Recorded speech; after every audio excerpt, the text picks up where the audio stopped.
Let's see what else we got here. Oh, that's it for the news. I've been playing a multi-platform game that I will tell you about now called Rainbow Six Siege. I finally bit the bullet. Get it? Because there's bullets in the game. Do you bite bullets in this game? You don't bite them, but you sometimes take them in the mouth and they go out the back of your head. Really? That's what you got, huh? I mean, I've been shot in the face many times, and I've shot people in the face many times. Is it fun? I'm having a fun time with the game. It's not for you, Wombat. I would say, so here's the problem. Okay, tell me the problem. There's a few problems. Because every time I see it, I'm like, this game looks cool. Right. But I don't think it's for me. Because there's parts of it that could be for you. All right. So let me explain. So there's a couple different, the main mode, the main mode. It's the multiplayer 5-on-5 squad-based gameplay, team-based gameplay. That's similar. The main mode. There's not like a single player. No, that's clearly the main mode of the game right there. Is the squad. And isn't it similar in a way to the Ghost Recon multiplayer? Yes, it is. Yes, it is. You choose a specific character type that has a specific loadout and has specific skills, and it's small squads, and it's not twitchy. It's slow. You're usually, there's an attack and a defense side. So why would I need this game if I already have Ghost Recon? You may not. All right. May not. So that's the main mode of the game, and it's a lot of fun. It's hard at first. The learning curve is really steep because all the characters have different abilities, like you just said, and it's really up to you to figure out how it works. I mean, you can watch They're YouTube called videos. operators, I believe. They are. Because they're always selling new operators. There is. We'll talk about that in a minute. I prefer mine to be smooth. You can watch videos on YouTube, of course, but you really have to play with it to learn anything. But that's the main mode right there. They did just come out with a co-op mode with like monsters and stuff, which I haven't checked out yet. It's supposed to be pretty cool. But there is some single player modes that I guess are there to teach you the game, but also to give you a little bit of single player action, or you and your friends can go against the computer. Well, that's Terrorist Hunt, right? Yeah, they have Terrorist Hunt and they have Lone Wolf, and that's been around forever in Rainbow Six games. And they have something called Situations, which is sort of like leading you through the situations that you're going to encounter in the multiplayer. The problem with the Terrorist Hunt, Wombat, is that in the other games, you could set up the Terrorist Hunt any way you wanted. You want to do it on the airplane with 20 bad guys, and they're really stupid. You can do that. In this, you can't, because you're earning experience, which you can use to unlock operators and trinkets.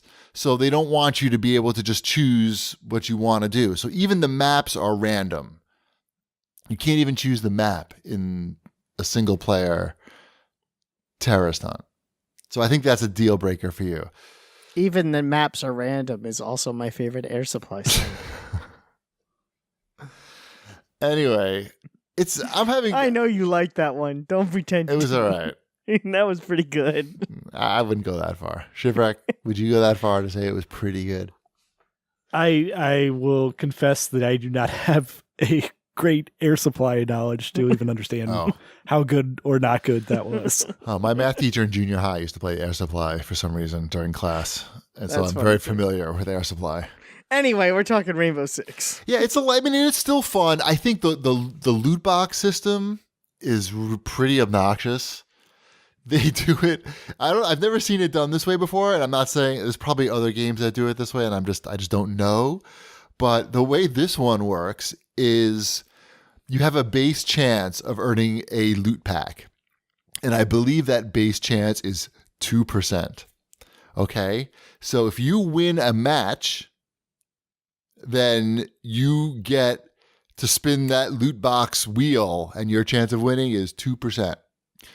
If you don't win, then that percentage increases, and it keeps increasing until you win. And you only, of course, get to roll that dice there if you win the match.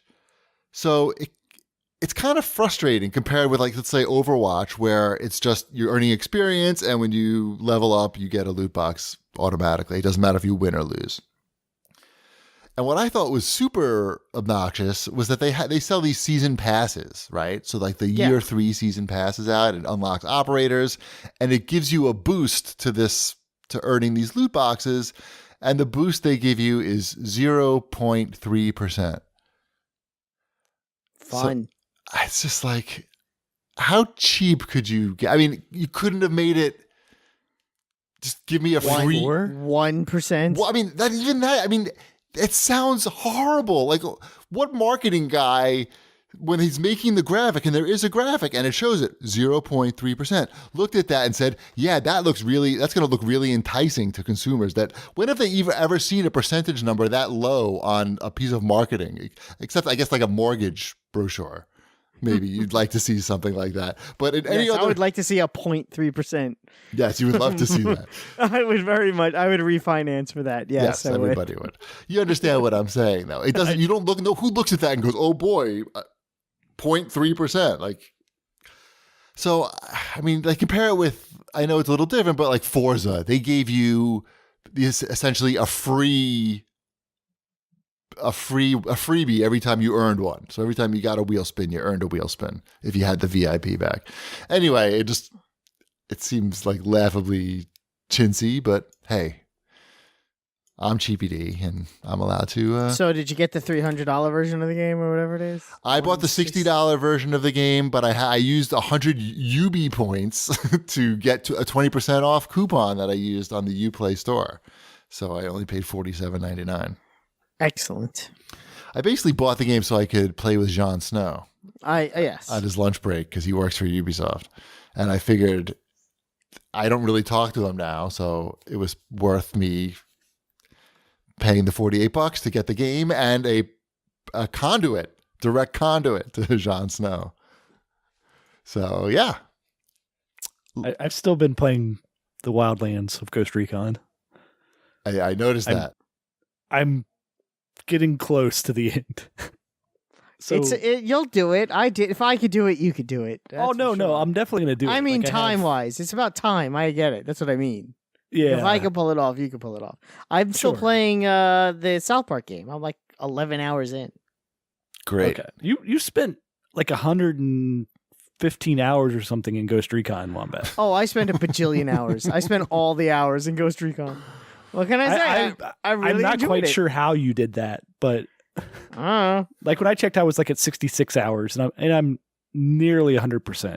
Like I did other things. I did play a little bit of the other stuff, the online, the multiplayer, and I also have done some of the DLC. So there's that too. It's all, you got to take it all into just account. nearly double the time was pretty amazing. Like 115 hours is a lot. That's like a heavy Skyrim playthrough, like a big time Skyrim playthrough. What can I say? I played a lot of that game. I also redid a lot of stuff with you and Cheapy. Not that much. Not that much. We played maybe like 5 3 hours. or 4 times. Well, that's nothing. I guess. That's like 0.3%.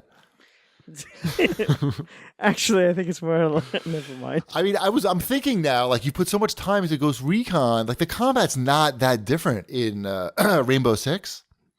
Mm-hmm. Especially in the multiplayer, like you're sneaking around and you're like basically shooting people through holes in the wall.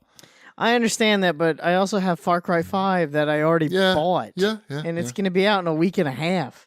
And next week I have Sea of Thieves, which I have Game Pass, so that's going to be free. So I don't need Rainbow Six. And I just started playing Super Hot today. Shit. I'm fine. It's hard out there for a gamer. It is. It's tough times. I already warned my employer that the day after Far Cry 5 comes out, I may get sick. So cool.